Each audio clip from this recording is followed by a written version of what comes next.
So this is Richard, G4WKW. This video is about me testing my KeyConverter circuit. I've just programmed the PIC that controls it, and I've set it out on a breadboard, and I've got the circuit connected between my key, which is my new portable key that I've made, and the radio. And the idea is to use the Iambic keyer built into the radio. This particular case, it's the FT817ND from Yaesu, which only has one mode, Iambic keying mode built into the radio. Now, why do I want to do it?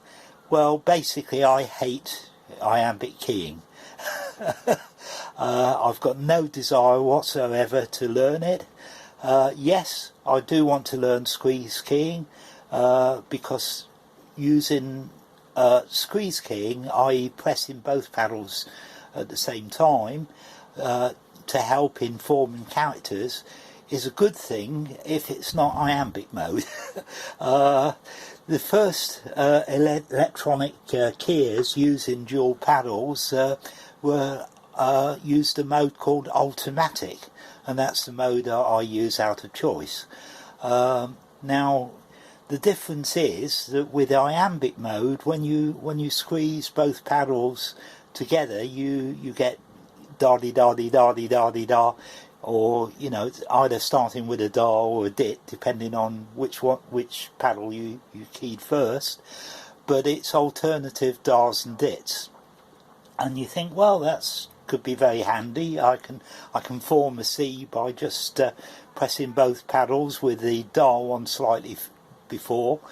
Yes you can, but a lot of other characters you can't use it that way. Squeeze paddling, squeeze mode keying, if you use Ultimatic, you can form a lot more characters than you can with Iambic mode. Anyway, regardless of whether you want to actually willfully use squeeze keying or not, if you're using a dual paddle key, you can still key perfect characters, regardless of it being Iambic or not, as long as your timing is exact. In other words, you're individually going between the da and dit paddle and never pressing both of them at the same time. And if you do that accurately, then you can still send perfect Morse characters. But the problem is often you're slightly late taking your thumb or finger off one paddle before hitting the next one, and if you do that and it's an Iambic mode, then it's going to mess you up. Right, so what was my initial reaction? Well, make my own keyer. So there's my own keyer. It's based on an Arduino. It uses a modified version of K3NG's code, which was a great help to all us amateurs, and that has an Ultimatic mode. It also has a emulated single paddle mode. Well, with a single paddle, you're either going to get dits or das, depending on which way you move the paddle. You never get both. It's either dits or das, and that's it.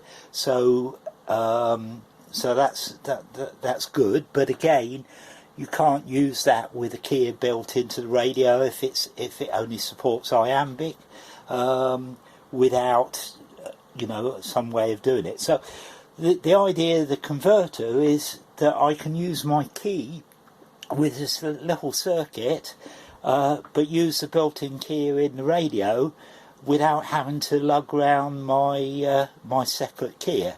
Now, yes, I am going to make a smaller version of my keyer for portable use, but I thought this was a a good solution to you know, to get round that without having to take anything that I don't need. Right, so to power the circuit I'm using a little battery pack, and it's actually the battery pack in my prototype portable key. So that's powering the circuit. I'll put the radio on,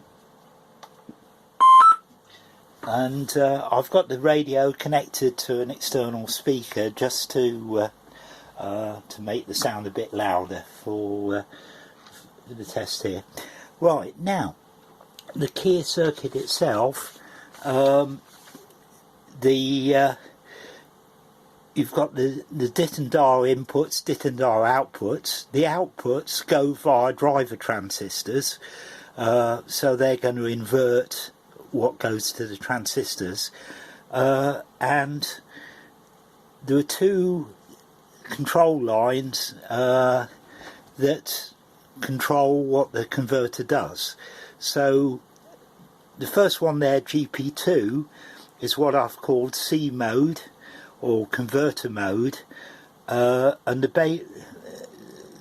basically it switches between 0 volts, which is pass-through, or plus 5 volts, which is the converters in use. So if it's in pass-through mode there, the logic programmed into the PIC is such that you always get the same output as the input. So when you press the DAR paddle down, you get 0 volts on the DAR input, and that will give plus 1 volts, you know, plus it'll give plus 5 volts, but I mean it's a logic 1 on the DAR output, and via the driver transistor that will drive it 0 volts again.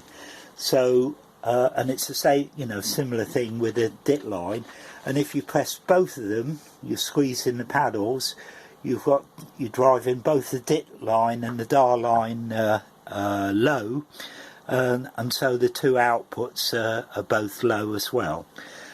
So if you're in Iambic mode on the Kia, and you're using this pass-through, then it will just work as normal as if the circuit wasn't involved. Now at the moment I'm going to switch this to 0 volts on that C mode switch, so I'm using pass-through at the moment. So I'll turn the key on, and I've set the key speed on the Kia to 10 words a minute, so it's pretty slow, so you can see better what's happening. Right, so turning the thing on. Now I use dits on the right paddle and DARs on the left one. You might use the opposite. Well, I've got a switch there that can swap that. But if I press the DAR paddle, I'm getting the DARs. I'm getting the dits on the right paddle. Right. Now the key thing is, because I'm in Iambic mode, what happens when I press both of them? So there's the normal Iambic mode where it alternates between the two. So if I press the DAR paddle and then press the DIT, but holding the DAR down, you'll see it'll switch to doing that. Right, okay, so that's Iambic mode. Right, so now I'm going to put the converter on, so I'm going to go from pass-through to the converter mode, and then the other switch, which I'm as I say, I haven't bothered with the switch at the moment, but I'm using the line. I've got that set at the moment to single paddle mode. Right, so if we now try the key in single paddle emulation mode, so I'm getting dits on the right panel, dial's on the left paddle. The key thing is what happens when I press both of them. So I'll press the dial paddle down and hold it down, and then press the dip paddle, and basically it'll totally ignore the dip paddle. Right, you see that again? So you can see the LED from the capacitive touch sensor lighting, so you can see I activated it, but nothing happens. And the same thing if I do the dip paddle and then press the dial paddle. Right, so it totally ignores the dial paddle. Okay, so that's single mode, single paddle emulation mode. Right, so now I'm going to switch to automatic mode. So I'll put a high 5 volts on that input.